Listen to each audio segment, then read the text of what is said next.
Welcome to A Free Solution. I'm Kevin Wilson, your host today, joined by Tim, the Freedom Variant O'Connor. I'm here, Kevin. I'm having a little audio trouble. Is it me or is it you? I heard you, but something seems weird. Might be you. Is it It's weird? It's better.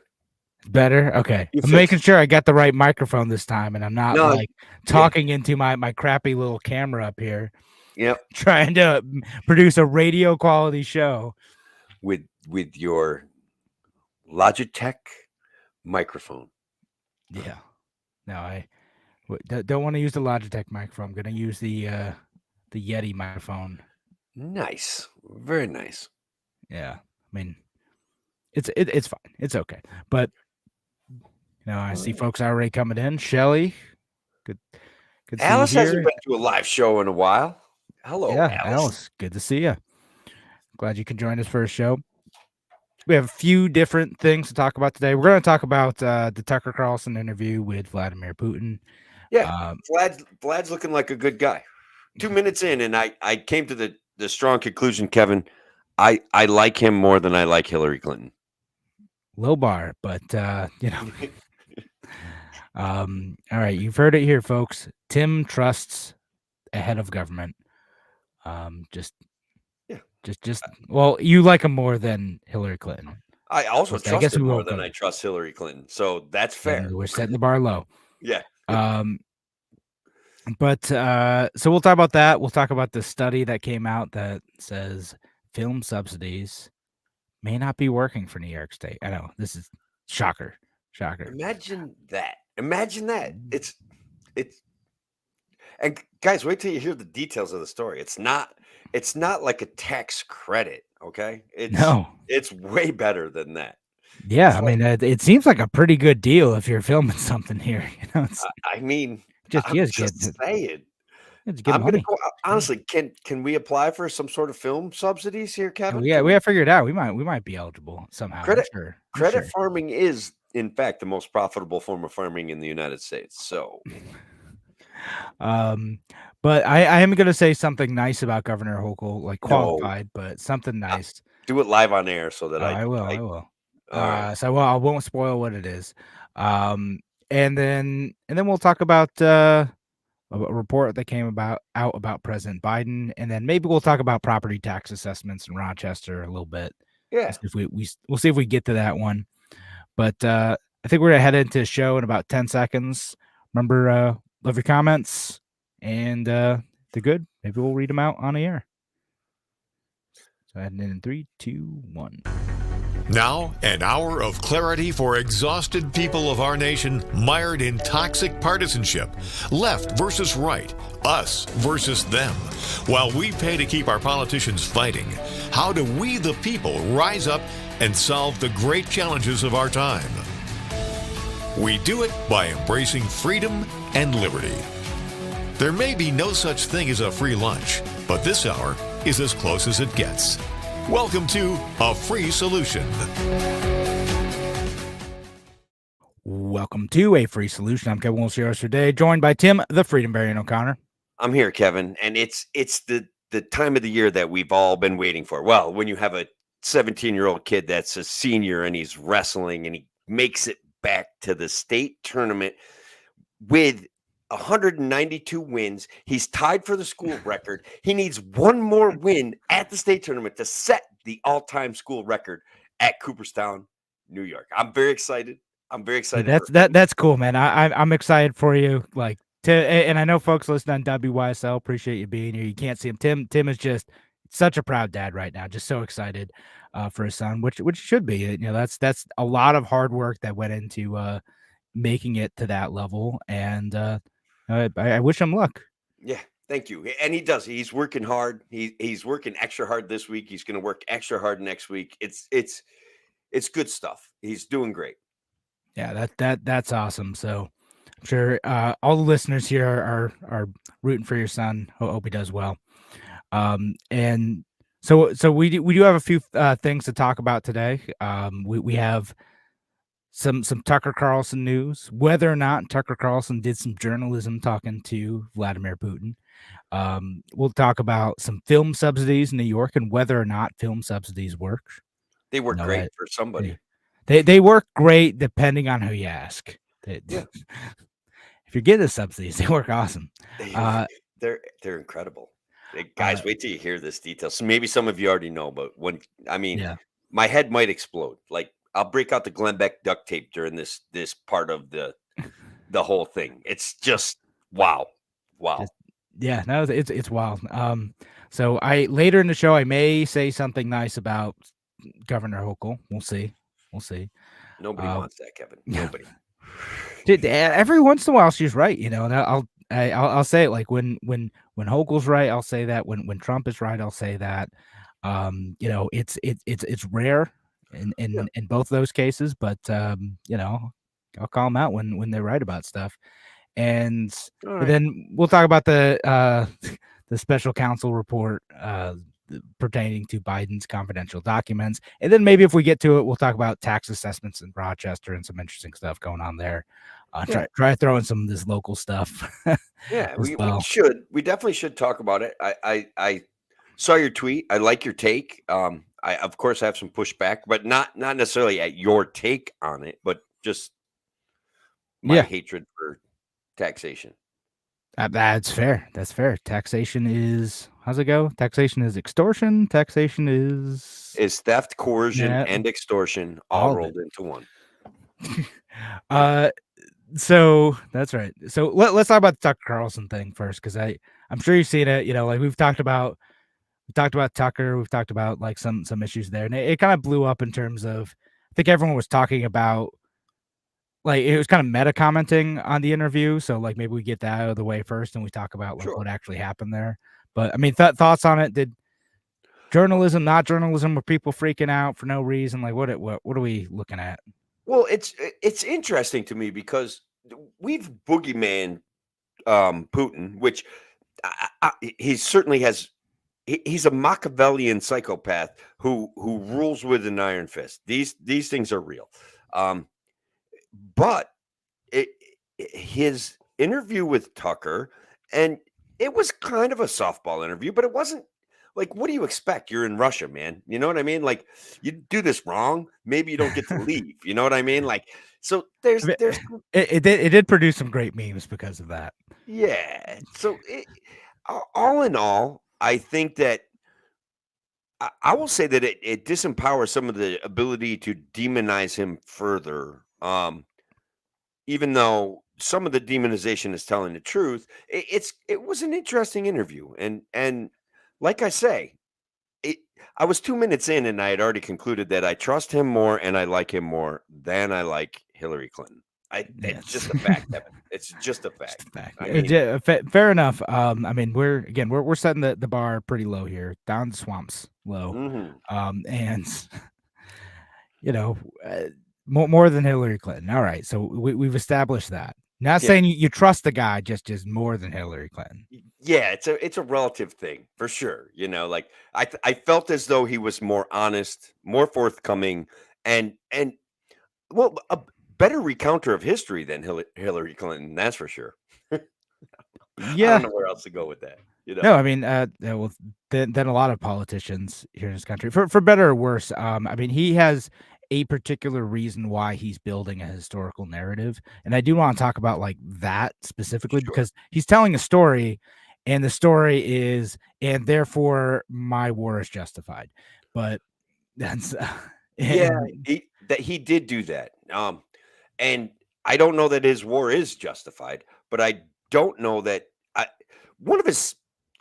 Let's talk about your point first, because I'm going to make my point eventually. But his historical case for Ukrainian, Russian possession or Russian participation of Ukraine, I'm not persuaded by it. If Ukraine is independent, regardless of whether it was a coup or an insurrection or whatever, like that's where it's at. You know what I mean? Do they get to take it back? Yeah, I mean that's certainly his narrative about all that. And then I mean, like people have made like jokes about this, but he's talking about like history back in like the 800s to 1200s and like the somewhat common origin of like Ukrainian and Russian cultures, right? Which is true, but there's also like a lot of like single origins in like all of European culture And so, like, how far back do you get to go to claim like nationalism and sovereignty over a space, right?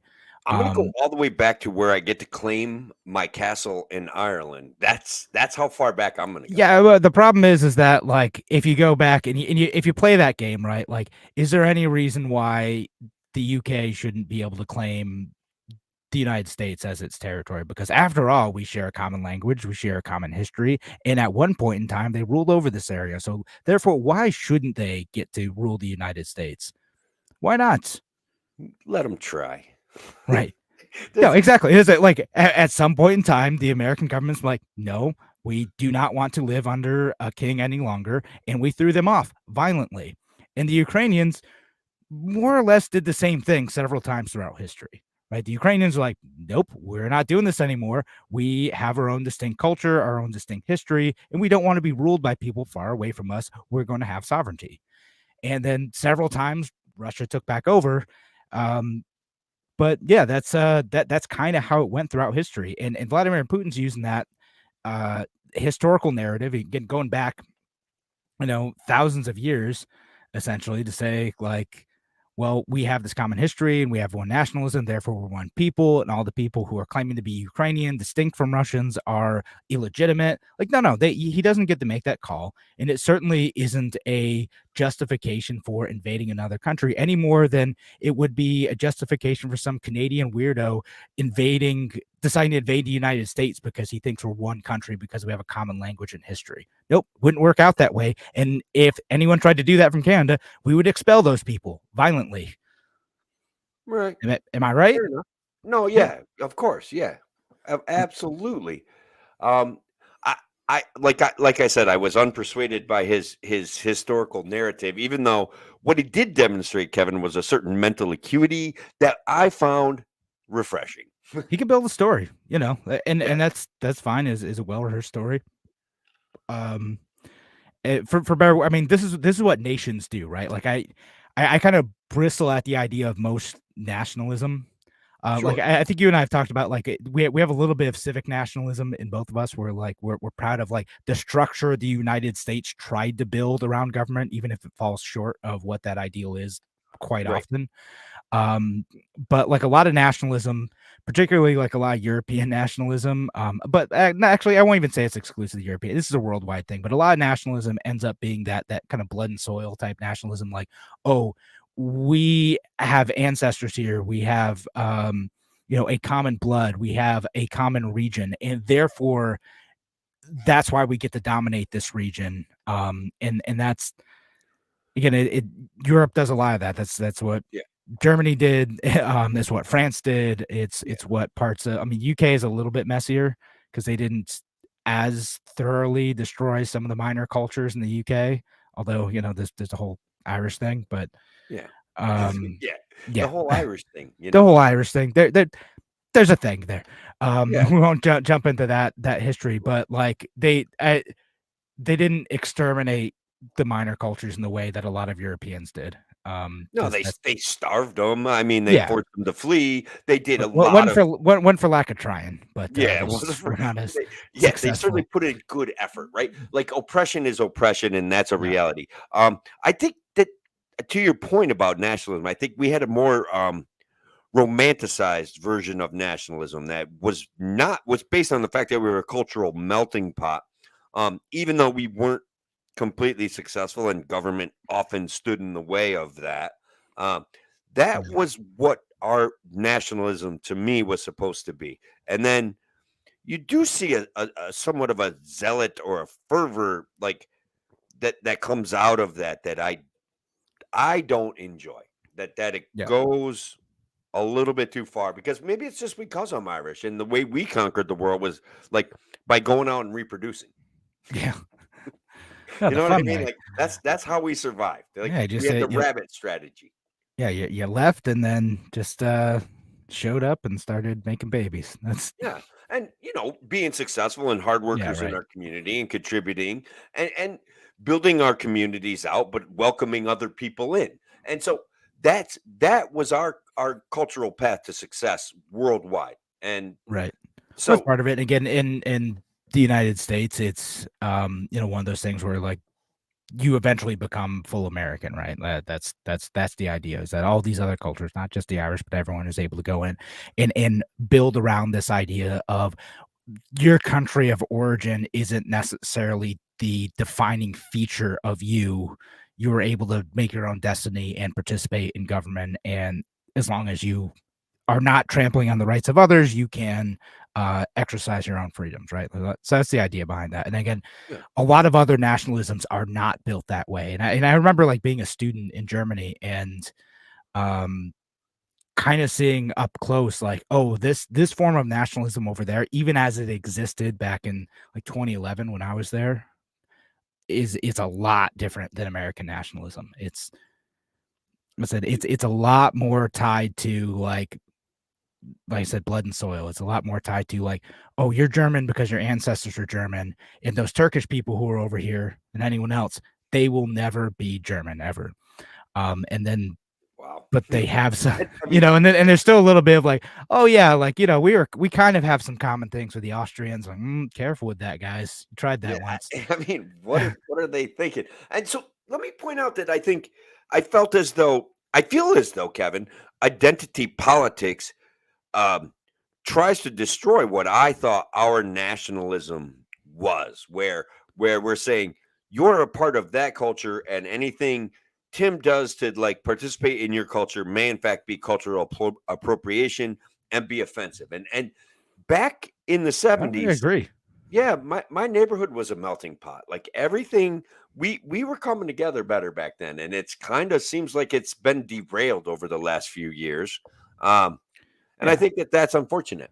No, I do no, I think mean, there's like go there's ahead. some forms of like identity politics where either like race or national origin become an essential feature of your character, Yeah, where you are like defined by the group that you are a part of rather than the group you're part of being a part of your entire individual identity. And that's toxic. It's degrading to civic life. yeah, I agree. And I've mentioned on this show, and many of my tweets deal with pointing my angry, stubby Irish fingers at identity politics and how it's a form of malevolence and how it's like incredibly divisive. And in the end, and at the end of the day, it empowers systems that will eventually be used against people participating in identity politics. Like it's Yeah. not something that's going to work in your favor. Like, No, and it becomes like a zero-sum power struggle is what ends up happening with yeah, this stuff, and, yeah, that's gonna good get way to put dangerous it. quickly. I do wanna bring it back to the topic of Tucker's interview, 'cause I didn't actually get to talk about, like, 'cause one of the weird narratives going around about the interview itself was like, is Tucker Carlson a traitor for going over and interviewing Vladimir Putin? And, I No. mean, this is, like, kind of the unhinged, like, pro-Ukrainian left talking about this stuff, but I did see a bit of it. And I don't know, to me, that's a bit ridiculous, right? Again, what was it sort of a softball interview? Yeah, a little bit, like Yeah. it was, but I think it is useful and it is journalism to talk to leaders. And even if you're giving like not an aggressive interview, try to get them to talk about what they really think, right? And Yeah. you have to understand like with someone like Vladimir Putin, he knows that he is speaking to an audience and that he is speaking most likely to an American audience. So he is trying to tell a narrative that he thinks is going to convince Americans to be less supportive of the Ukrainian case for independence, right? Like Sure. that's what he's trying to do. He's trying to convince you, like, look at all this shared history. I'm really just trying to like correct a historical anomaly, and that's why like we have to, He conduct this war, he essentially. did, and you probably saw it, but he went a step further, Kevin, and Yeah, he wants to protect the world from Nazism by taking over Ukraine, right. which uh, look, Yeah, at yeah, the end of he the had a bunch day, of weird stuff in there. yeah, at the end of the day, it was a freaking sales job, right? Vladimir So it is. I Putin mean, and that's was what like doing a just to be sales job. clear, most politicians are doing that. Like most politicians are trying to sell you something when they're giving Sure. an interview, right? That's what kind of what public relations is. They're trying to make their case for whatever power they're trying to exercise, right? In Yeah. this case, he's trying to exercise power on the world stage by convincing Americans that he's right about certain things. And that's I said it's useful, it's interesting. I mean, he says some weird stuff in there, like basically Poland was asking for it during World War II. That was a weird bit. Um, Yeah. he, Yeah, he got a bit strange about some of the NATO stuff too. Like he didn't like really bite on that as hard as I think Tucker was expecting. But I feel like the world would buy into that more if he leaned into that harder. Like that's a narrative yeah, that I find well, like that's what like compelling. the anti-war side here in the United States is like. Oh yeah, it's like because NATO was on his doorstep and that's why he did it. He's like, nah, it's because like Ukrainians are really Russians and that's why we get to do this. Um, He, he probably thinks on a world stage that somehow that's a stronger claim. I think right. that the strongest claim from my perspective is, of course, the fact that NATO was brought forth to do battle against the Soviet Union, to guard, America and its allies in Europe against a growing Soviet Union. We won the Cold War, mission accomplished. Let's stop funding NATO. Like that's the non-interventionist in me. Like, Yeah. plus they take way more money from us. Like when we talk about percentages of budgets and GDP, like we fund NATO. Oh, Period. we might have to get into this during the break because we have like 2 minutes left. But Okay. like we could talk about I think I know where you're going with the Trump comment too, where he's talking about well if they're not given their share, like we're just not going to defend them if they get Yeah. invaded. Well, they're not even meeting their percentages that they Yeah, promised, right. They're right? supposed to contribute 2% of their GDP is supposed to be towards military spending, so that they, as an entire alliance, can defend and come to the aid of other pieces of the alliance, right? So it's Yeah, a the percentage. percentages are shoddy numbers, Kevin, when it comes to that. Like they're not that's I want absolute dollars. If England puts in a dollar, we put in a dollar. If Germany puts in a dollar, we'll put in a dollar for each I mean, other country that puts in a dollar. I'm actually like as far as like structuring an alliance, if that's what I'm trying to do successfully, I'm fine with the percentage thing, right? Just like the economy of Estonia is going to be smaller than the United States, like that's just what Yeah, it but if is. they put Us, in a dollar and we put in a dollar, that's fair.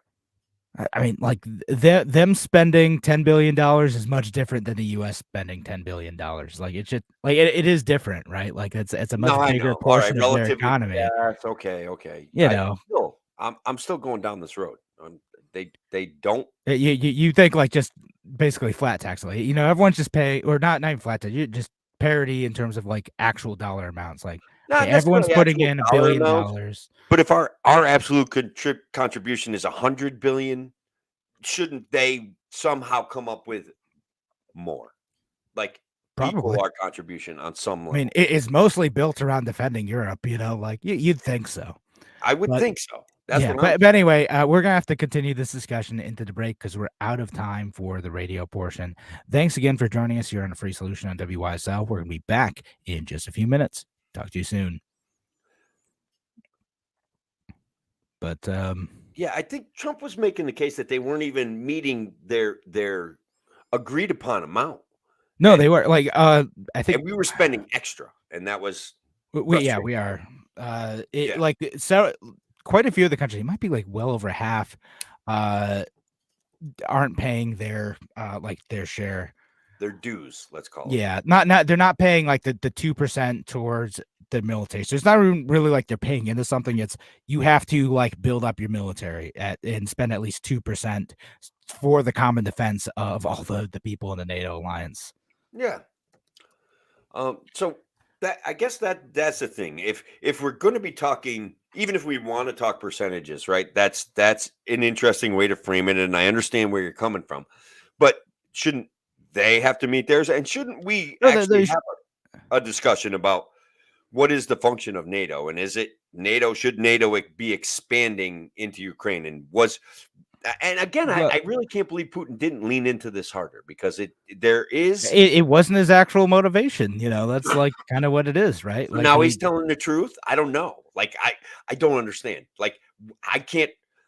Like I said, I trust him slightly more than I think trust that Hillary Clinton, which is to say, not at all. You know what I mean? I Like don't. when is he Yeah, telling the I truth? wouldn't know. He's lying, and he lied about a bunch of stuff. And actually, if anyone's interested who's listened to this on the podcast or the live version, streaming version, I did retweet a thread that goes over like a bunch of stuff he lied about because he lied about a bunch of stuff. He's building all these narratives around like the 2014 thing where he's like, "Oh, this was all the CIA." I'm like, no, it wasn't.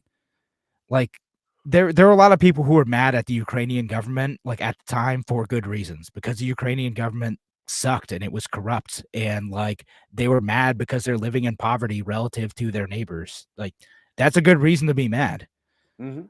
And at the same time, Russia's stringing them along and being like, well, maybe we'll give you some stuff, maybe it won't. Like depends on if your leaders fall in line. And people got sick of it, right? Like they felt like they're caught between Europe and Russia and getting the worst of both worlds and freaked out. This is what it was. He They kicked out their leaders. he did a nice job of making the case of against, Russian sanctions because it's driving people into the BRICS alliance. It just there was some interesting I things don't that he think it did. is though. Well, he had numbers, he had data, Kevin. Was it truthful data though? Well, that's the thing. When am I gonna believe him? When am I not? That's exactly where I'm at. Like, Yeah. mm, But yeah, I mean, like I said, overall, I think the interview is still useful, and the good news is that we got a bunch of memes out of it. So there's yeah. a nice meme of anytime someone over explains something and goes too deep into history.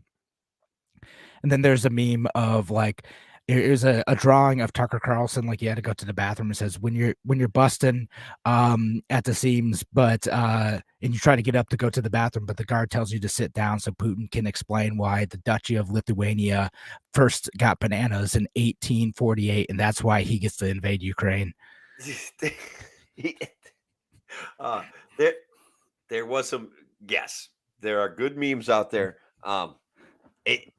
Again, his take on we're defending the world from Nazism was, I mean, I literally laughed when I heard him say it. I'm like, hey, okay. And he was doing it like he was talking about like during World War II too. He's like, oh yeah, like Russia and the Soviet Union were defending the world from Nazism. Like, listen, guys, I'm sure that the Russians have heard of the God, what's it called, the Molotov-Ribbentrop Pact, right? right. Which is where the Soviet Union and Nazi Germany agreed to be buddies so they could invade Eastern Europe together, and that's what they did. And the Soviet Unions were not the good guys. They were just because they played a significant role in defeating Nazi Germany. Eventually, they were definitely on the wrong side of that. Like They they were horrible. Like it's just absolutely awful. that's like Stalin's Russia. Like, what are we talking about? Yeah, well, and that's what, like, again, it kills me, like, because every once in a while, I'll like, and I know this might be some folks that like you interact with on Twitter, but like sometimes even libertarians would be like, "Oh yeah, like I'm not believing the U.S. propaganda and Putin's telling the real history." I'm like, "No, he ain't. No, he's defending Stalin. Stop. What are you doing?" That was an interesting twist on history too. That like didn't leap out at you until you thought it over. It was kind of like he did a nice job talking about how Canada had the former SS officer lecture Parliament, and the entire Canadian Parliament gave him a standing ovation. But that did say something about how bad the psyche is, how much we think the world thinks it's at war with Putin, when in fact they stand up for an SS officer and give him a standing ovation. Like, that's that they did not. The Canadian Parliament folks did not vet that guy properly. They did Probably not. should have looked a little bit harder at that dude's history. Before I was fighting Russia in 1942. It's like, you were not. But who were you fighting with? Because that kind of matters. Yeah. There's What side were you on? Oh, yeah, I was an SS officer. And it's like, holy crap. Like, that's where it's like, is it incompetence or should we like really be concerned? Do you know what I mean? Like, I'm gonna go with Canadian government incompetence. right, but also doesn't it like suggest a bloodlust against Russia that they can't take a second to think about what they're doing and who they're honoring? Like, I don't know. Yeah, I mean, Putin played that one well. Yeah. I mean, like maliciousness and incompetence don't have to be mutually exclusive. You True. know, so it could be both. Yeah. So look, people that are having conversations about it, some of them are getting labeled as like pro Putin and Putinistas and stuff like that. And I'm just like,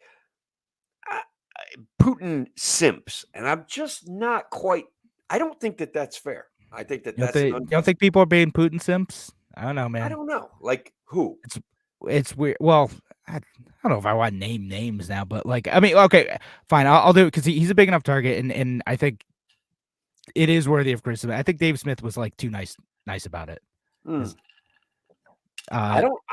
he's giving him a pass. I mean, again, like, I'm not criticizing that aggressively. I don't think he's like totally loyal to, but there's, and I could go into like some of the folks who were like into that, like that anti-war rally that the LP was putting together. Like, oh my God, who's the guy's name? Who's the child molester's name back there? Ritter.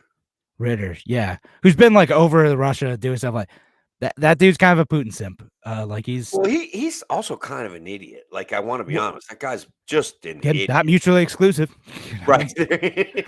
Fair enough. I think Dave offers a body of work that I mostly enjoy. I think he mostly captures a lot of nuance. He has some good points from time to time. Again, I Yeah. don't like always dislike the guy. I've criticized him a couple times, you know, like, Sure. but yeah, I mean, I thought he was too nice about the Putin interview thing. That's All right.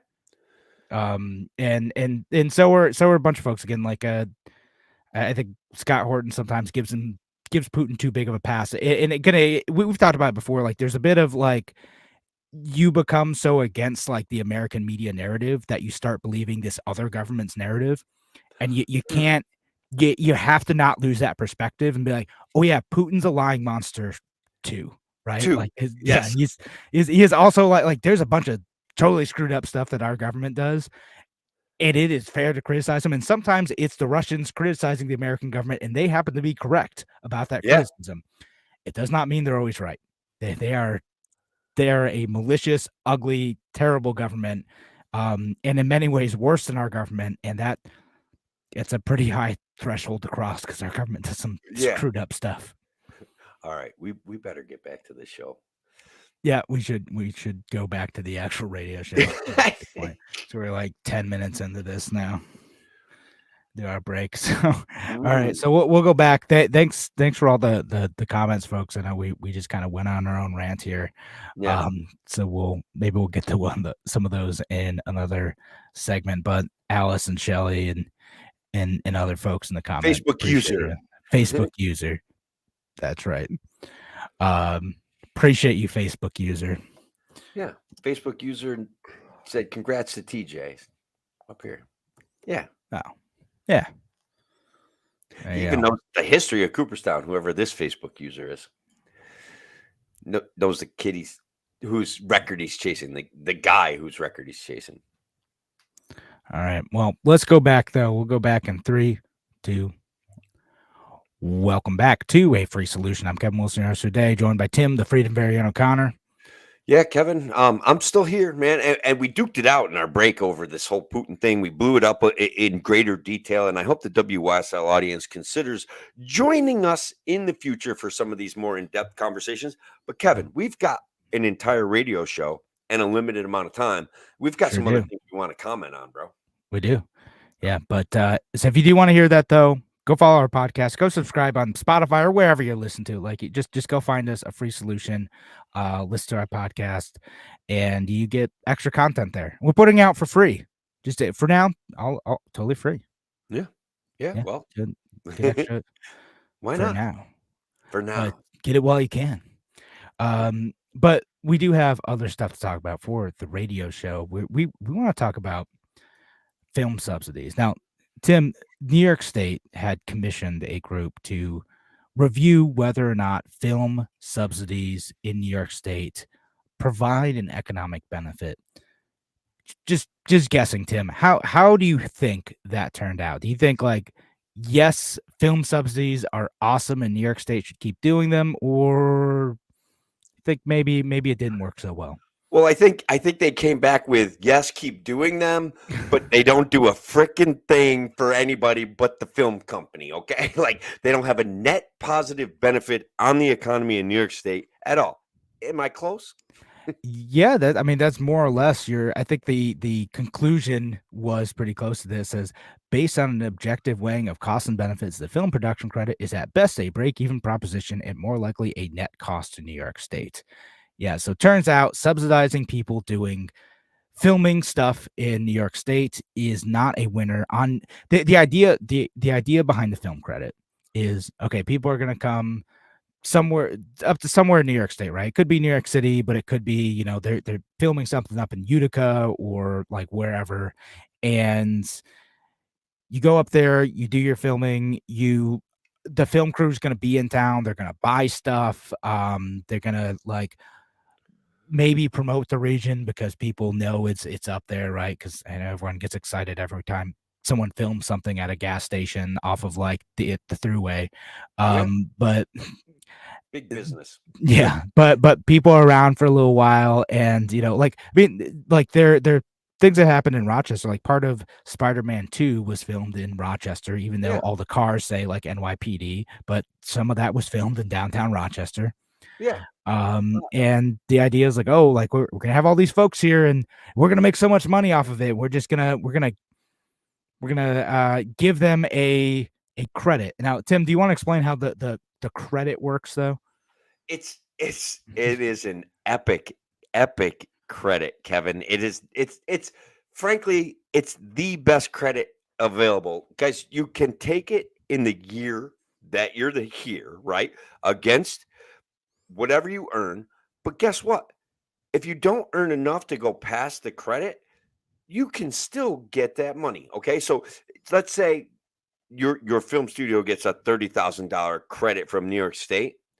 All of that $30,000 is yours, even if you pay zero taxes, $0 in taxes in New York State. So you just file for it. Right. It's basically a grant, and Yeah, it's refundable in the year's claim. So yeah, you just like you get the money for it, even if at the end you're not, because like how a lot of tax credits usually work, it's more like, okay, you've done business in New York State for the year 2023 and you've earned certain credits, there's certain incentives, and you can take some of that off of your tax bill, right? yeah, Like that's how credits normally work, but that's not how this works. It's just basically a straight up subsidy. yeah. It's like the earned income credit if you have kids, right? Like Right. it's fully refundable, 100%. And guys, I just want everyone to know that I met Penny Marshall because of her filming in Cooperstown. I believe it was a League of Their Own or something like that. But anyways, she was hanging out at my bar Oh, back in the day. nice. Yeah, it was great. That's pretty cool. So were they getting a film credit, and is it all worth it then, Tim? Because you got to be a celebrity.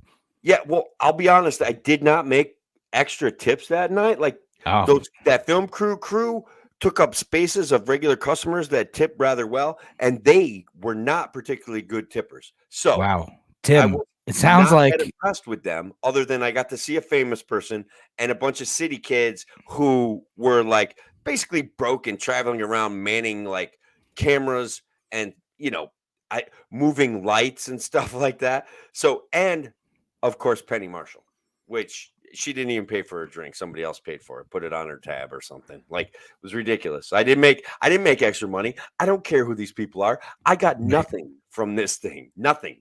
So net negative for you too. He's like, It was, yeah, it I was was. like, okay, cool. I guess you spent money, so like the bar like maybe makes something, but like, if they're taking up the spots of people who would have been there anyway and Yeah, then tipped you better, well, it's not really working for you.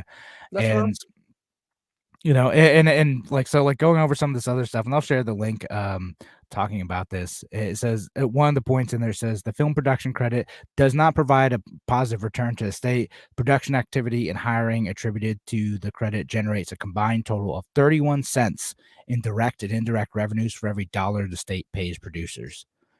that 31 cents on the dollar. Whoo.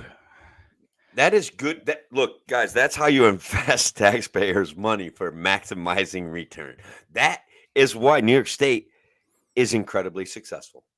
Those kind of fiscal decisions, Kevin, where you can spend $1 million and get $310,000 back. Is my math correct? No. Yeah. Yes. I mean, more or less. Yeah. More or less. I Yeah. mean, it's like you buying a lottery ticket, right? Like if you buy hundreds of scratch off tickets, every $100 you spend, 95 bucks of it goes to the state. This is that in reverse. Yeah, arguably. Yeah. No, it's kind of what it is. But the thing that's ridiculous is like we've actually known this for decades. Like we've known this for a long time. There's another study back in 2013 Yeah. that said the same thing. It says like, hey, as it turns out, the amount we are subsidizing these film production companies exceeds the total tax liability for the whole industry. Meaning, like we we put in more money to the subsidy than we gained from the film industry Yeah. Well, as a whole. don't worry, Kevin. Nothing in this report is going to prevent us from coming up with $700 million a year for film tax credit subsidies, to the tune of $7.7 billion if it's fully taken advantage of through 2034. So this program is fully funded, Perfect. guys. It's like Fully $8 billion. funded. You know, we're having issues like fully addressing like road repair in New York State and all sorts of other educational challenges, but we're going to spend several $billion subsidizing the film industry because, well, it's glamorous, I suppose, but my goodness, what a scam this is. I mean, it's got to be a scam. It's got to be a campaign coffer filler. It's got to be all of those things, doesn't it? I mean, why else would these know nothings do this? You know, there has to be some motivation. It can't just be simple incompetence, can it? It might be. I mean, you've kind of stumped me on this one because like normally I'm like, yeah, this is just incompetence, but like the best I can think of is either people are deluding themselves and maybe like I'm gonna have to look up because this keeps going on, right? Like it keeps perpetuating on like, but we'll have to ask our local representatives like, all right, hey, but will you vote against this thing? Can you defund this? Seems like a scam. Like my local Democratic representatives are always like, oh, we need more money for childcare. Okay, we can debate that, but you know what could free up some of that money? You not subsidizing like Hollywood anymore. Like that, $700 million yeah, a year. yeah. That's A it. year. There's a ridiculous amount of money out there for this.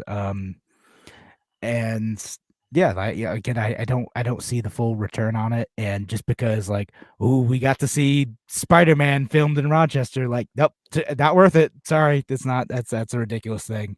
It's not worth this amount of money to say that a few scenes of Spider-Man 2, the Andrew Garfield Spider-Man 2, were filmed in downtown Rochester. How can we Not put a worth it. value on that though, Kevin? I mean, it's I timeless. know. It becomes a memorial to the greatness of Rochester. Yeah, I mean, there are literally dozens of people who are aware of that fact, and now several dozen more thanks to listening on WYSL and our streaming audience. So congrats. We're spreading the knowledge that this film credit brought, Spider-Man 2 to Rochester. Thank All right. goodness. See, there it's an intangible or it's a goodwill. Like those are real accounting things, intangible values and goodwill. Those are real accounting strategies. It's like, how do we come up with this business? This is worth a real lot of money. Like, how is Trump's casinos worth so much money? It's the goodwill. It's the intangibles. They can Right. just write it onto a balance sheet. Boom. Yeah, I suppose so, right? Like if it Yeah. makes the right people feel good, Yeah. then I guess it's worth it to them. I don't know. That feels bad to me. I don't like that. I can Um, tell. And it's beautiful. I join me in my hatred for the government, Kevin. That's all I'm saying. yeah, and we have a few minutes left. I know folks like Steve Becker on Facebook says the real purpose of that is so Cuomo could pay off his Hollywood cronies.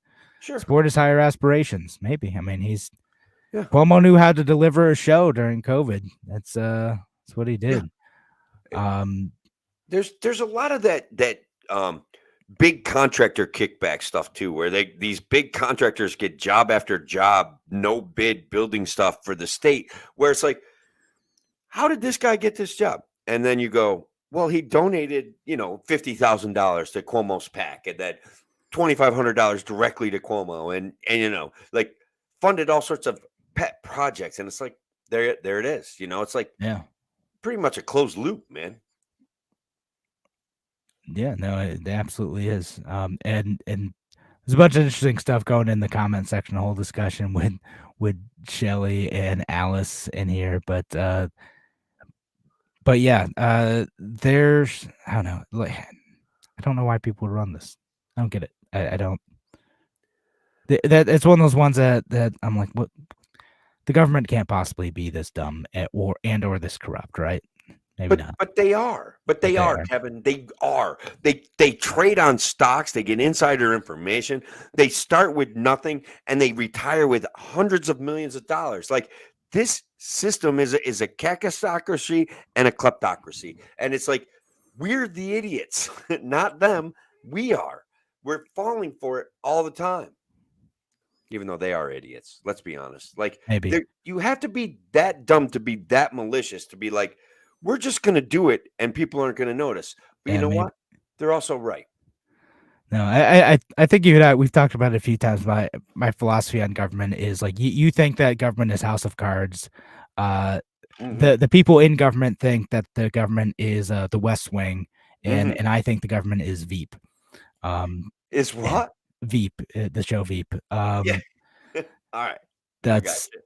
yeah, it's yeah, although the consequences are a lot less funny in real life.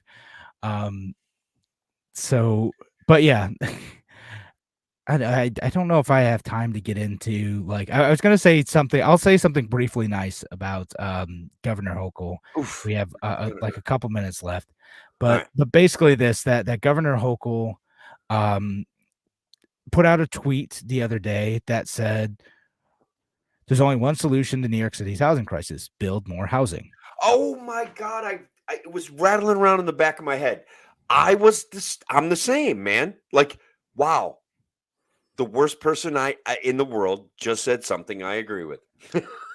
Yeah, no, yeah, she's right. Now I don't really know if she's like build more housing with massive subsidies.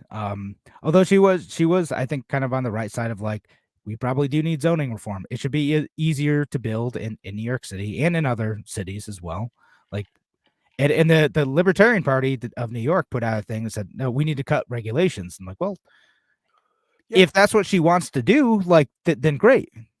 I got a little mileage out of my tweet in response. Like, you people have laid roadblock after roadblock to build houses, and you've laid road. I'm exaggerating my tweet a little bit, but laid roadblock after roadblock to in between people and their renters, and so you created the problem, and now you're going to fix it by building houses near train stations with government money and Yeah. tax credits, Kevin. Yeah. Okay, with tax credits. With tax Welcome for credits? local. Yeah, I mean, you can't afford to build in New York State because of the rules and regulations, but with tax credits, yes, and zoning screws everyone. It gives your Alice on neighbor like YouTube comment. all sorts of Yeah. power over you that they shouldn't have. Yeah. No, there's a bunch of ways in which government has created a problem and now wants to be the solution. And that solution is tax credits and subsidies and all this stuff. It doesn't have to be that way. We could just make it easier for people to build stuff. That's what we got to do. All right, but we are heading up to a break here on A Free Solution on WYSL. We're going to be back in just a few minutes. Thanks again for joining us. Talk to you soon.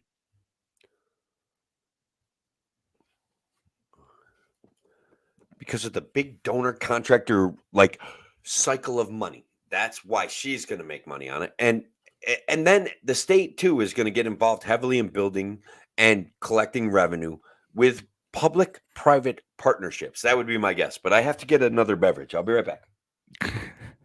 Tim, you're just bailing on me to grab a beer. And see, I did not come prepared, and I only have my little one NA beer, unfortunately.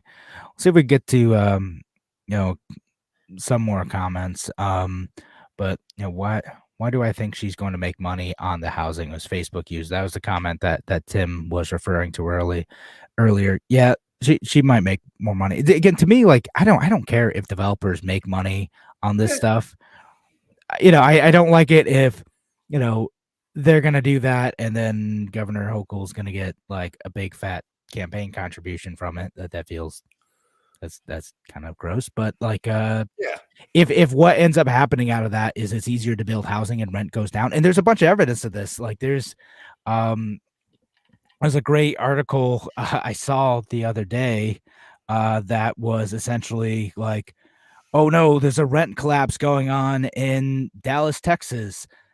And like it makes it seem like it's a bad thing. Like developers are scared because rents keep going down. It's like, oh, what happened? Oh, they let people just build stuff, and now suddenly housing got way more affordable. I saw an interesting one too, Kevin, that I think you'll like. They repurpose some office buildings that are no longer full Yeah. into residences and offices where you can kind of work and live right in the same area. They of course had to change all the zoning laws to do it, and Yeah. so it's like this major problem that turned into a really easy solution. It's like, hey, we have all this empty office space. You know what we could do? Put a sink there, a shower there, and a toilet there. Boom, we got living space. Done. It's got, it's already got a roof. It's already got windows. They probably had to upgrade the ventilation a little bit, but Yeah. There's a few things you have to make it a bit more comfortable, but yeah.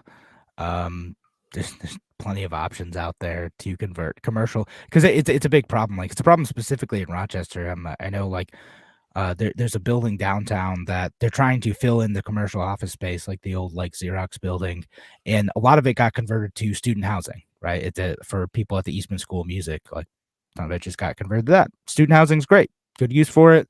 They needed more space. It's right by where they go to school. Cool beans. And then there's still some office space in there, and then like retail space and things like that. But good use for commercial real estate if you can convert it, and cities should make it easier to do that, and make it easier for people to live in downtowns too, because some downtowns end up kind of just being like sterile, like because like they'll have a commercial district and they'll just be dead at night. yeah, Weird. yeah. Syracuse was like that when I lived there, 30 years ago. Yeah, and it's starting to change now.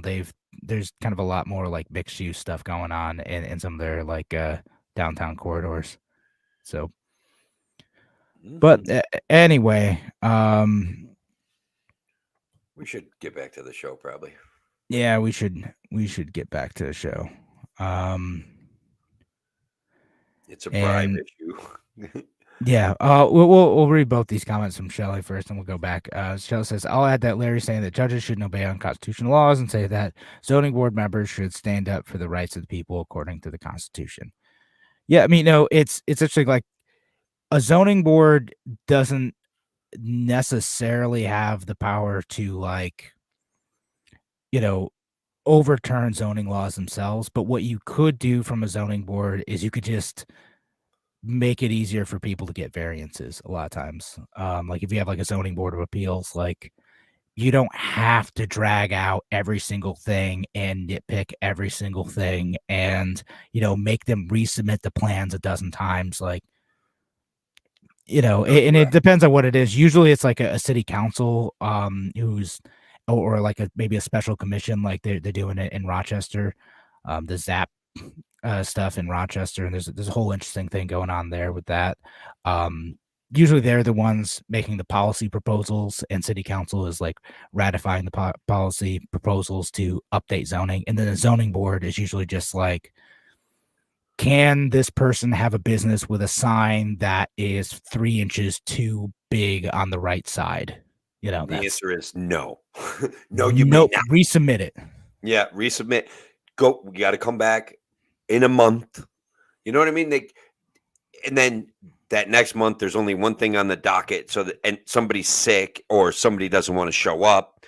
And then all of a sudden, now it's 2 months out, because there was a development slotted for my local area that was fully subscribed, townhouses near my lake. Everybody fought it. And then everybody realized that we want housing. The guy had 7 acres. He was going to build brand new housing in just a perfect area for it. And now the guy is just trying to sell the property because he gave up. They gave up. And it's an old rundown hotel, and he's not using the hotel. And it's just property that's sitting there doing nothing. And it's 7 acres. And it's prime building location. And it's like, there's this component, because this dude has made other money building hotels and stuff like that people were jealous, that people were concerned. Like some of the concerns I get, but like they took them to the DEC and they made him come up with a septic system that is Right. probably 70 times bigger than what he would actually need. And it's just obnoxious. It's wrong. And it should Yeah. have been built with some restrictions. I get it. Right. But we live on a lake. There's lots of water. Like there's lots of room on the lake. Everybody that lives on the lake acts like this is their private lake. And every time I get in my boat and I drive around, and it's like hardly ever crowded.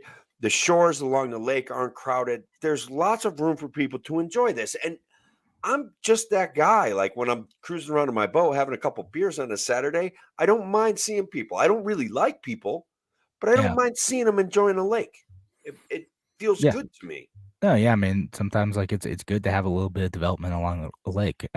For most lakes. And I think like there's a few exceptions like around here, like Hemlock Lake, you can't develop around it because Hemlock Lake is a water source, right? So Sure. that's Sure. okay, sure, yeah, you don't want to do that because that's where a lot of the region gets its water from. But I think both Shelley and Alice had a comment too about I think there's a bribe issue in our small towns. Like maybe like it could be a thing. Usually it's like it's not. I mean, obviously this does happen, but usually it's more like we don't want this other business to come in, so we need new certificate of need laws. And they'll make it so let's craft a message around like why we need to have a board to approve every new medical clinic in our region, right? Like it'll look more like that, right? And then they'll donate the campaigns and like, oh, I'm donating because I support this certificate of need laws, so we don't have too many doctors in this region.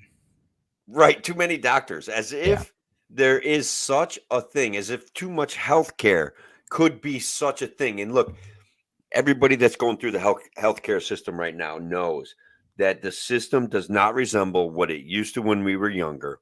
And it's because it's been compartmentalized, it's been regimentized, it's just lost a touch of personality. It feels like a constant justification for big business insurance companies, and it's ridiculous amounts of paperwork. It's all sorts of things that people are very unhappy with. And this is the system that we allowed to be built by not electing me when I ran for Senate, because I could have fixed this all. Could fix all of it. Tim would have fixed it single-handedly. So, yep, no doubt. Yeah, we've gotten it. Just be cool, everybody. Everybody, just be cool. Everything's going to be fun. Yeah. So, all right. So, I think Tim, you and I should get back to the show. There's a couple more good comments in here. Maybe we'll jump to those afterwards. All right. So appreciate all y'all. See your comment, Shelley, about the traumatic brain injury stuff. Yeah, maybe apparently College of St. Rose is closing its clinic. For College of St. Rose is in fact closing. Yeah. That's something that we've been talking about a little bit. A number of schools in New York, Cazenovia College closed. The College of St. Rose is closing as of 2024. These are tragic losses to our community. I feel like the state went all in competing with private institutions, and the state is winning. Yeah. So yeah, and I think when we talked about that, it was either last week or the week before we had that as a topic on our show. But all right, so we'll get back to the actual show in just a second, and keep the comments coming. We appreciate them. We got to do the radio show part, so we're gonna go back in a minute, but we appreciate the comments and keeping the conversation going. You guys rock. Are you back in 3, 2? Welcome back to A Free Solution. I'm Kevin Wilson today, joined by Tim, the Freedom Variant O'Connor. I'm here, Kevin, and I have some amazing news, ladies and gentlemen. Tony Phil has given the middle finger to the climate psychopaths. He is saying it's going to be in early spring, and people are celebrating all over the world. And I just want to thank that fat little groundhog for having the guts to stand up. Thank goodness. Thank you, Buxton. Phil. The prognosticator of spring. Yeah, I mean, we had a nice 60-degree day out here in Rochester. It was great. Yeah, and but it did make everyone say, "Oh my goodness, this is global warming," we're all Oh gonna my die. God. Well, Can we just not? Can we just not? Look, global warming means there's going to be more food. Like it's going to mean moving north isn't going to suck as bad. Like Canada will become habitable. All right, like its population will explode. It's going to be epic. Other than the whole border crisis, they're going to put up walls to keep the United States people in. oh, you think that's how it's gonna go? I'm Like, pretty I know. sure, like they already have in a way. So, have Wait, you I mean, tried it going is to actually a Canada? thing. Although usually it's people coming into the United States. There have been an increase in Canadian border crossings, Oh, but oh most of those are just like people being sloppy though, and just being like wandering over through the woods type of thing, or on snowmobiles. wow. But some of them are like people just trying to cross in. Um, and you know what's wild about Canada though? Like most of their population lives further south than the United States. Now, and I mean the continental United States. Because so most of the population is a lot of it's in Ontario. Um, and big chunks of Ontario are further south than places like Wisconsin and Michigan. Okay. And parts of the Pacific Northwest. And so, yeah, a lot of the population, most of the population of Canada actually lives south of the United States, continental United States, the lower All 48. right, that makes sense when you put it that way. It's Yeah. probably like a relatively temperate climate zone, not unlike I mean, right here in beautiful upstate but New York. as I say, Ontario is like, it's the same climate as like Buffalo, right? Okay, It's, you fair know, enough. so it's a, not Finger Lake, Great Lakes climate, right?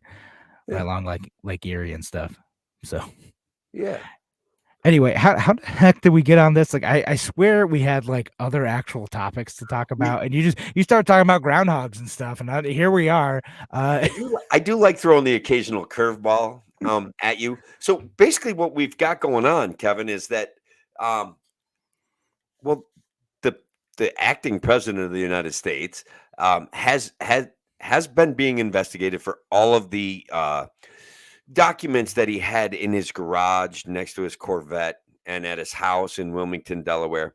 Um, I'm referring to an article that I found in The Hill by Lauren Irwin, dated February 13th, so or just came out earlier today. And so basically, they did a survey. 54% of the population in the United States, and this includes Democrats, feel as though perhaps Joe Biden got some special treatment based on his handling of classified documents. That's not even actually, though, the best part of this. Like, the best part of this is Robert Hur, the special counsel, branded the president as an elderly man with a poor memory. I just want to say thanks, Mr. Hur, for pointing out the obvious. Like, I don't know. This guy's failing. Yeah, I mean it's interesting to put in a special counsel report, and it's pretty obvious to a lot of us, right? And you got to wonder, okay, like is he acting? Is he, just like feigning, like being forgetful? But like some of the stuff is pretty like specific. Like there's stuff in there about him not remembering the years that he was vice president. Him supposedly not remembering like the year his son died. I mean he got pretty defensive over that in a press conference where he's like, don't be ridiculous. I was just kind of taken aback by the question and Yeah, and sure. mad about it. I'm like, Like okay. like when Donald Trump was making fun of Hunter Biden and Joe Biden went on a tirade about don't make fun of my dead son in the middle of a debate, and half the country went, "Oh my God, Donald Trump's an evil monster," and the other half of the country said, "That's not what he said." Like Yeah. this guy is, I don't know, either he has dementia. I mean, he's he's suffering, Kevin, and I don't think that he's going to be um, the presidential candidate. Yeah, I you don't don't. see how they can get there. How can they get there? But who, Kevin, who are they going to substitute in for him? Nikki Haley, maybe? Wouldn't that be wild? He's gonna flip parties. Yeah. I mean, Gonna run against. I mean, she's a uniparty spokesperson, Kevin. She's a MIC salesperson. She's perfect for the job. I get the feeling that the Democratic Party would rather put up their own warmongers, rather than picking up Nikki Haley. They do in fact have their own. Yeah, Um, that's true. They have they got, Governor Good Hair from California. They have, yeah, Governor Good there. like they have Michelle Obama. Like I I, honestly, she runs, she I don't. wins, Kevin. She runs, she wins. I'm telling you right now. She Me, she does Alex she doesn't Jones. seem interested in it. I mean, which, maybe her not seeming interested in it is like, because that's the way presidents used to be selected. They would all pretend like, listen, I don't really want this, Right. but if you're going to call me to action, then I will answer that call. And The so old maybe that's how she's gonna play it. the old Mo Udall quotes come to mind. Like, if I run, I'm running to Mexico. Like, that's it. You know what I mean? If elected, I will not serve. Yeah. Just good stuff. You guys should check him out, by the way. He's hilarious. So anyway, this does set up an interesting thing where we have a special counsel that has deemed the president of the United States. And guys, what this means from a special counsel is that he would not prosecute him for his obvious transgressions of the law because his defense is he's senile and therefore cannot form the intent to mishandle documents. Like, he's been accused of reading them out loud to reporters. Like, this is actually pretty bad. And at least on par with what Trump did with the documents at Mar-a-Lago. And so, I mean, the way I look at this is like they're both we're governed by morons in we some of are. these cases. Like, it's like they both were sloppy about this, and Joe Biden can, like, I think Joe Biden, like, to his partial credit, at least, it was like, yeah, I should have taken responsibility for that. I just kind of offloaded this thing onto a staff member and didn't think about it, and they were sloppy, but it's my responsibility to make sure the staff is doing their job. Okay, yeah, you're right. And okay, so how are you actually going to take accountability for that now, other than, yeah, I should have done better. Yeah, I put out a tweet on this exact subject, and I said it is as if there is some force guiding us towards a binary choice of two incompetent adults to run the country. And man, I didn't get as many likes as I would have liked to have gotten, but I did get a pretty substantial amount of likes. Yeah. But and I said the difference between Trump and Biden, though, is that Trump sort of didn't cooperate with the investigation as much. True. So they both, like, both of them, like, took stuff they shouldn't have taken. And Right. Trump could have done the same thing and be like, oops, didn't mean to take that. Thought that was something that belonged to me. My bad. And then, like, Democrats was still freaked out at the exact same level. Right. And so, like, it would be hard to tell. And in that case, I would have been like, yep, it sounds like it's a big nothing burger. Like, some staff member moved some boxes they shouldn't have, and, like, we shouldn't throw Trump in jail for that. But no, he knew he had the stuff and then decided not to do something. And then Biden also had stuff and then was like, oh, oops, I guess I'll hand that back. Shouldn't have let that happen. Okay, and I think that's how, like, a lot of those types of crimes should go, right? Like, it should go like that. It's the other stuff associated with both of them, like Trump's, like, refusal to cooperate, and Biden's, like,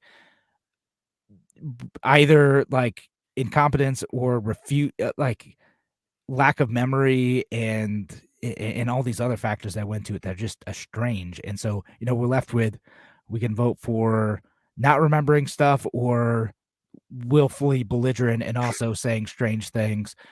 Or, RFK, who threw out an ad during the Super Bowl, What did you whichever. think of his ad during the Super Bowl? Like, I remain unoffended by that ad. I did not think, other than, look, I mean, they put it was a Kennedy ad out, right? They used what was it an old JFK ad or a Robert F. Kennedy ad? I wasn't even it was a sure. Robert F. Kennedy ad, but he got his face spliced into some parts of it, and Yeah.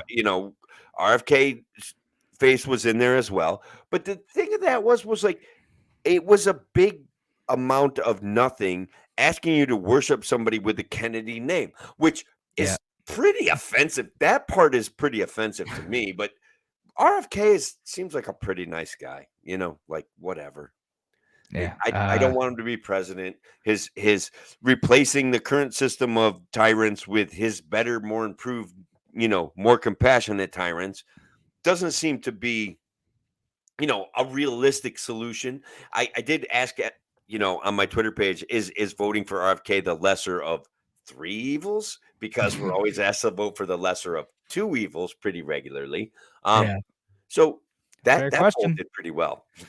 Him and like some super PACs that seem to support him might actually have the resources to like build awareness and get him on Yeah. the ballot. It was just brand awareness stuff. It was not that big a deal. It was. Yeah.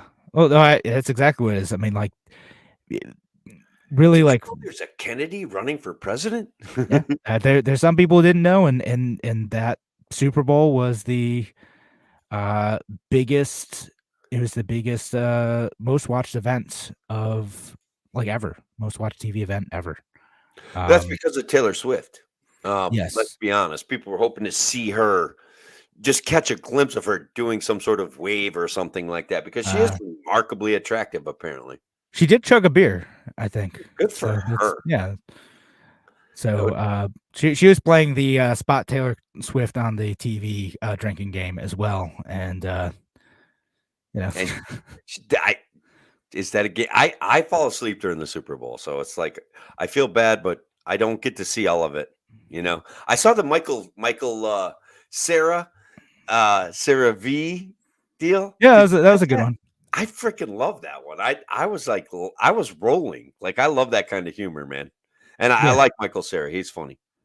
No, there's a couple good ads this year. I mean, it's not as big as it used to be, but there's a couple funny ones, like the Paramount Plus ad. They had a shortened version of it, but I thought that one was funny. And I sort of like half watching it because, like, toddler who's up during that time running around. So I was like, all right, buddy, I'll chase you right after this drive. Okay, nothing happened again this first half. All right, let's go. Yeah.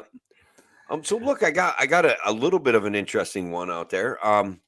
Thomas Massey on Twitter has stated this week the House will vote on the U.S. government must get a warrant to search for your private communications that are collected in the digital dragnet used to surveil foreigners. This landmark vote will show which members faithfully uphold the Constitution. Now, first of all, I predicted the future and responded to Thomas Massey, and I said, I can predict the future. Civil liberties are going to lose bipartisanly. I'm just saying that's going to be the ultimate result of whatever vote comes around, and whomever votes for it. But what do you think about that? Like, is there any real chance that the current Congress is going to push back on the warrantless spying of American citizens that was made apparent by Julian Assange and Edward Snowden? And Yeah. So, I mean, it'd be great if they did. Like, we've been fighting this for 10 years. Again, I was out there doing Restore to Fourth rallies a decade ago, like talking about the Edward Snowden revelations and trying to bring awareness to the fact that our government is scooping up a lot of American communications and metadata in their, as I said, the digital dragnets, where they're trying to search for like any foreign interactions, but they're really scooping up a lot of American information too. Even if you're not doing anything wrong, you have nothing to worry about. I'm just saying. That's what they tell me. Just relax, pal. Just I'm sure it will all be fine, and I will just have to trust that the government is run by good people who would not throw legal charges at anyone who didn't absolutely deserve it. Tim, is that correct? Trump. Had to throw that in there. Like Donald Trump, right? I don't know. Donald Trump. The victim Donald Trump. And on that note, on talking about the victim Donald Trump, we're gonna have to end the WYSL radio show and continue this conversation afterwards. Again, subscribe to our podcast. You want to hear what else we're talking about? We talked for like 10 minutes during both of the breaks. So you're missing the last show. We'll probably talk for another 15 minutes afterwards. Have a great night, folks. Take care.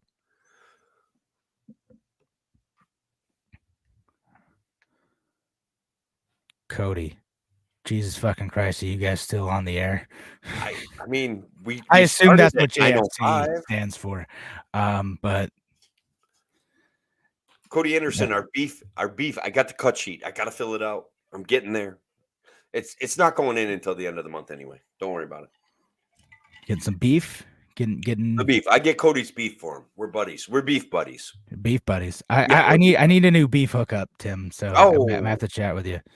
We could. Well, actually, you let me know. All right. They like to Well, do halves and quarters, so a quarter's pretty good. I might be at Tim. We have to chat off air Okay, about quarter cows because I might need a new beef hookup. yeah, Um, cool.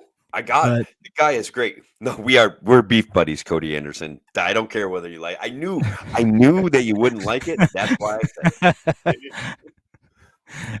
beef buddies. Wow, it sounds like you guys have something special. Okay, I'm happy We for do. you. Yeah. Yeah, check out our buddy Legacy Zach. Didn't he apologize for it and say he didn't have anything to do with it, and then pinned the ad Yeah. to his Yeah, Twitter page? RFK Jr. Yeah, he apologized. He's like, "Oh, I'm sorry if I hurt any of my family over this Yeah. ad. It was done by a super PAC and not me. I couldn't coordinate it." And then But like also, pinned it here's a to pretty cool ad. yeah, yeah. Here's a cool ad pinned to the top of my page. Yeah. Did you see the thing where even if RFK is running, RFK, Donald Trump, and Joe Biden would all be older than Ronald Reagan was when he was elected president, who was like famously like kind of an older Out dude. of here. No, I didn't see that. That because Yeah, and so would Jill Stein and who's the other guy running? The guy he considered the Green Party run. Oh my goodness, I'm forgetting his Cornel name. West. Cornel West. Oh, okay. All of them older than Ronald Reagan. We have done such a good job managing age. That's right. That's a good way to look at that. Like, Yeah. look at Legacy Zach Cornel Yeah. West. Because we have advanced as a society. Like, we're able to tap more into the wisdom of our elders, our elders, and thank goodness. Miracles of modern science. Everybody here hating on Big Pharma just needs to know that without Big Pharma, we probably wouldn't have Joe Biden and we probably wouldn't have Donald Trump. Wow. I think they're both heavily medicated. Period. Tim single-handedly takes down Big Pharma. Boom. Knockout. Yeah, RFK is running as an independent. That is in fact correct. And he is trying to get ballot access in all 50 states. And probably he'll get like he's going to probably get some. Yeah, well, some of them are like just pay $500 and you're on the ballot. Yeah. So, I think Idaho is one of those states. Yeah, Like, some you of pay them it's $500 just be on you the pay a ballot. little bit of money, and in New York State, it's you got to collect a whole bunch of signatures or pay people to collect 45,000. signatures. Yeah. So, but he might get it though. He might again have enough money or enough enthusiastic volunteers who are just looking for any alternative, and Yeah, this well, might be the year for it. And that Super see. Bowl ad cost $1 million, or was it like several 7 million. million? Yeah. Yeah, $7 million. So there's money out there. Yeah, I said it was a super PAC, but still, like some folks out there have money and want to support this dude, and so unfortunately the LP hasn't had that at that level since David Koch ran for president. So yeah. Whoops. Yeah, well, I know we're supposed to get all this money in like from Bill Weld, and it just didn't quite materialize at that level. Oh my God. Did we have to bring up Bill Weld? Like, can't like that Aleppo, Bill Weld. Yes. Things happen. Things happen, Kevin. That's just the way it goes. Look, I will talk about Gary Johnson and his Aleppo fiasco. Like, that is one thing that solidified my hatred of the mainstream media. It was a total gotcha moment. They could have talked about Syria in a general sense. They could have offered him a decent question that made sense, but because they had broke news about a little boy in Aleppo, they used their crappy editorialized story about a non-existent kid to throw it in his face, and it was bad. It was unfair. It was attack style journalism, and it was a failure. It was a failure of the mainstream media. That's why we hate them. Yeah, but not as that's much fair. as they I mean, hate us. that's fair. Is it like I talked about it? I thought people were a bit too harsh. Even people within our own party were a bit harsh to him too, and it's just like he just kind of like again a thing that like Donald Trump and Hillary Clinton and Joe Biden do all the time. We're just like slightly like, sorry, I didn't quite catch the question. was Yeah. basically how it was. And then they're like, "Oh, like you're a moron. You don't know what Aleppo is in Syria." Yeah, it sounds like a nonsense word anyway. When it came, like when it first comes at your ear, it's like Yeah. Aleppo, And Popepo. then like when he gave him the context, it's like, "Oh, Aleppo, Syria," and then like explained the context. Oh, okay. And then he gave an answer on it, right? Like, Right. like he had an answer ready. It's just like he didn't like quite pick up the question, which can happen during an interview. And I know we expect every single like person who could be president to be like 100% sharp at 6 in the morning and ready to pick up those answers, but Yeah, flawless. It needs to be flawless. yeah, but not everyone is. And again, us folks have observed, Donald Trump answering questions however the heck he wants to answer questions. Joe Biden doing the same thing, going on irrelevant rants and mumbling words, and Hillary Clinton doing the same thing, and Kamala Harris doing the same thing, and George W. Bush doing the same thing. Obama was always pretty sharp, like most of the time, to be fair. Obama was pretty good, and even when he was deflecting, he had a certain charisma about it that was He did. kind of epic. You know what I mean? It Again, was it's not to say that Obama was a great guy, but he was like really good at delivering like sharp, quick answers. Yeah. That's he had a talent. Yeah, he was born with the Riz, as the kids say. He's just got it. Born with the Riz. All right. Born with the Riz. Oh my God, there was just something bouncing around in my head, and I lost track of it. I apologize. Oh, no. guys, good news. Inflation is hotter than expected at 3.1%, according to the Consumer Price Index, which does include things like energy, housing, and food. So will Jerome Powell continue on his path of promising to ease interest rates in hopes of getting the current administration reelected, and because lower interest rates spark consumer spending, or is he going to do the responsible thing and keep interest rates high, which actually really it really screws the lower middle class? I mean, I don't know. What do you think, Kevin? Yeah. I mean, they might say it's close enough to the inflation target that they aren't going to raise rates again for now. Right. I don't know. It's hard to see. And I know it's one of those things where the Fed is supposed to be independent. Bless you. Excuse me. The Fed's supposed to be independent, so it doesn't matter if it's good for Biden. They're Maybe just stays going to flat. do what's best for the economy. Right. Right. That's what in theory the Fed is supposed to do. Now, again, it doesn't always work out that way, but that's in theory what the Fed is supposed to do. And what's supposed to happen is, in substitution for normal market mechanisms to determine interest rates, their Fed is supposed to intervene to try to kind of put their hand on the scale to say, we will control inflation and deflationary measures by adjusting interest rates to guide the economy in the way that we want to guide it. Either if it's getting too hot, to slow it down, that's the inflation side, or if it's slowing down, then to decrease interest rates so money flows easier, right? That's the idea. Right. Now, I still think we're in kind of a hidden recession that is a lot of the GDP numbers are borne out through forced government spending on things like bombs and even buses, right? Like local school districts now have to commit to buying electric busing. oh yeah, it's gonna be buses. wildly expensive. They're going to be crazy expensive. They're going to have a couple diesel generators because we can't have those things. Like just imagine the science of having diesel generators on a bus to ensure that the batteries can remain charged and you can provide heat for students in an upstate New York climate, which we have no guarantee of global climate warming. Like it may just turn around next year. Well, I've seen some things. I mean, it might. They say it's caused by global warming disrupting like the jet stream and the Atlantic. I forget what it like the North Atlantic flow, but like it might be colder years because you're not going to be circulating that warm southern Atlantic Ocean water up through Europe and like the Canada and the East Coast of the United States. But anyway, like regardless of that, like I'm actually just sidebar on the diesel generators on the electric buses thing. Honestly, I think that's the way to go. Like Like, I'm a big fan of, like, hybrid diesel generator electric vehicles over just electric vehicles.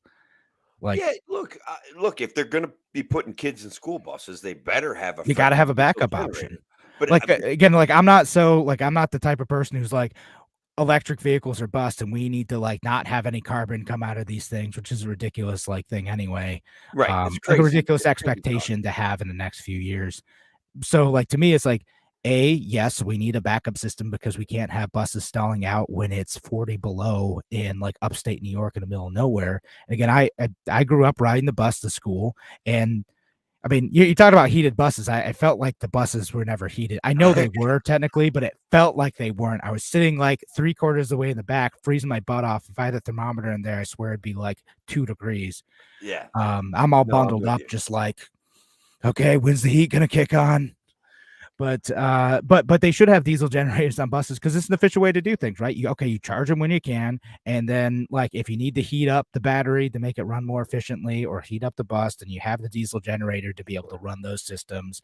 And it's more efficient to do that, to run a diesel generator at peak efficiency to run these systems than it is to either just charge on their own, have them get cold, or to run like a normal internal combustion engine.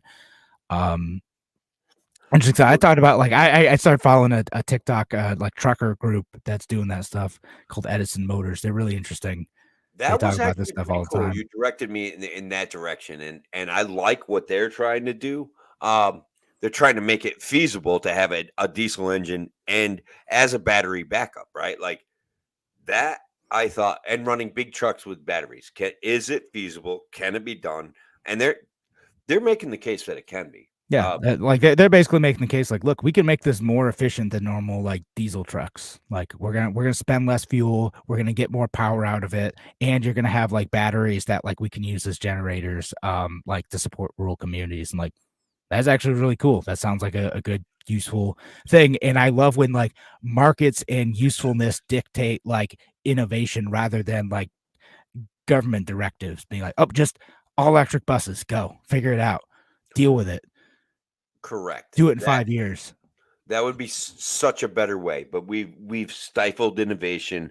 Regulations crush small business, and you have to be to do experiments like what these guys are doing. You have to be generating a massive profit that takes care of your family, that takes care of your employees, and then have free time to get into, all right, what if we put 8 more batteries in underneath the chassis on the left hand side, and then all of a sudden does this work because we're pretty close to making it work? Like, what can we come up with? Like that kind of innovation gets stifled by regulation, by taxation, by all of the drudgeries that government lays upon us, in my Yeah. opinion. Yeah, no, absolutely. Again, it's the government like locks people into narrow ways of thinking and prevents innovation from happening. Because then again, what happens with a lot of these, like they create certain. Well, they did this with the. I think it was in the Inflation Reduction Act with like how we're trying to get to an all electric future. Is like, okay, the cars have to be built in this way with materials from just the United States and produced in this way with fair labor standards and like and all these like conditions that they set. And now all of a sudden, like including the charging stations, like they're spending, millions and millions of dollars on these charging stations with all of these conditions, and they built squat from it. New York State did the same thing. Like Yeah. they can't build the stuff because like, hey, it turns out just throwing gobs of money at stuff doesn't work if you put so many strings attached that it becomes literally impossible to carry out. It's an amazing time to be alive, to watch an idiocracy in action. Like let's they create problems, they throw money at the solution. The problem goes on. They've incentivized the existence of the problem, and it continues. Yeah, So, 100%. but he's a kindly old man, Kevin, and Kindly old man. somewhat forgetful. A little forgetful. It's fine. Just like it. President Grandpa here. President Great Great Grandpa. Yeah. Yeah. What we got President Great Great Grandpa and President Crazy Uncle. Great. It's awesome. And I, of course, prefer Crazy Uncle. Yeah. All right, but I think I'm ready to call it though, because I gotta Got to do some editing tonight. All right. Appreciate all the comments. Appreciate all the participation, folks. You guys rock. It's always fun doing the shows when we got an active group out there. So Yeah. it's fun. All right. Have a good night.